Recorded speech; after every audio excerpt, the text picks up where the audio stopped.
Good morning, everybody. It's Tuesday, September 30th. Welcome to the Inside Edge. In Jersey, the fastest way to lose an election is to let your opponent define you as a tax hiker. Just ask Ray Bateman, the 1977 Republican candidate for governor. Bateman was a former Senate president from Somerset County. He had emerged from the primary looking like almost a sure bet to be the next governor. Polls in June and part of July had him leading Brendan Byrne, the Democratic incumbent, by 15 to 20 points. They called the governor one-term Byrne.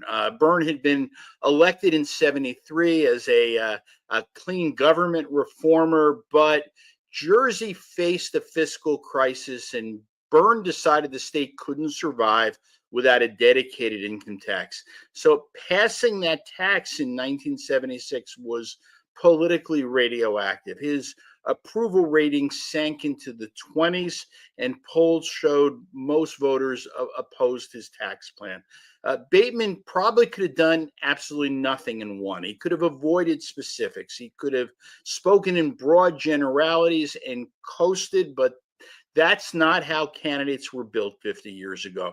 Byrne thought he had the silver bullet, a plan to swap Byrne's brand new income tax for a sleek blueprint that was designed by William E. Simon, a Somerset County guy who had served as U.S. Secretary of the Treasury under Nixon and Ford.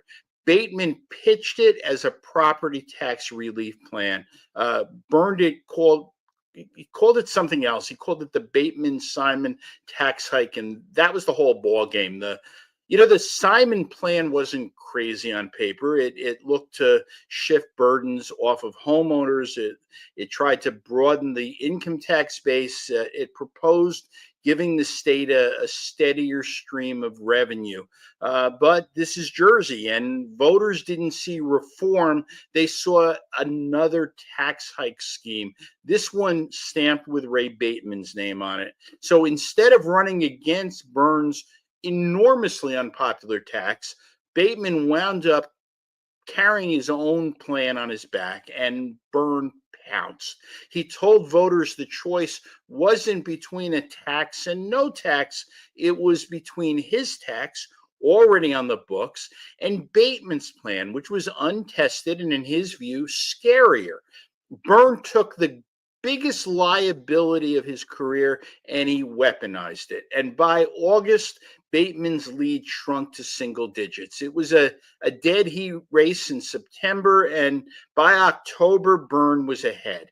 And here's what mattered then. Newspapers still employed policy wonk reporters who dissected the fine print and dismantled bad ideas in full view of the public. They ran the numbers, they wrote it straight, and they showed voters that Bateman's relief plan might actually cost them more money. So the result was one of the greatest comebacks in New Jersey history. Byrne was dead in the water in the spring, but he beat Bateman by nearly 250,000 votes, 12 percentage points. The Simon blueprint went straight to the political graveyard. Bateman gave Byrne the opening, and Byrne just drove a truck through it. In Jersey, that's all it takes. That's all for today, everybody. Thanks for listening, and I'll be back.